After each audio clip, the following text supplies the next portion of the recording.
Yeah. Now, I don't want anyone to misunderstand me. I think we ought to get out of Iraq as soon as possible.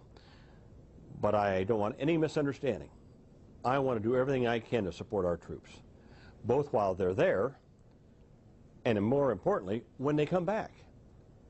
You see, we haven't really supported our troops when they come home. The military hospitals, our VA, disability benefits, even things like suicide prevention. How many people know that 1 out of every 3 returning veterans from Iraq seeks mental health help sometime during the first year that they're home? 1 out of every 3. And guess what? They're not getting it. And you know, if there's 1 out of 3 seeking it, there's probably 1 or 2 others that are trying to tough it out. Post-traumatic stress disorder is huge. We got these young kids going over there, never been exposed to anything like this. They don't know who their enemies are. They don't know who their friends are. They're getting shot. They're getting blown up. Very, very traumatic things happening to them. They need help when they come home.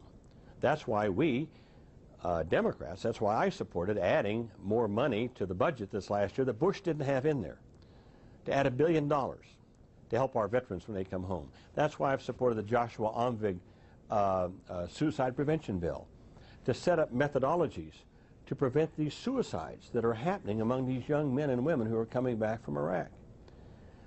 You know, George Washington said once that in order for a citizen army, because you remember George Washington was opposed to standing armies, he said for a citizen army to be effective, it will be effective only in as much as the populace supports those who had fought in the previous wars. And he was right.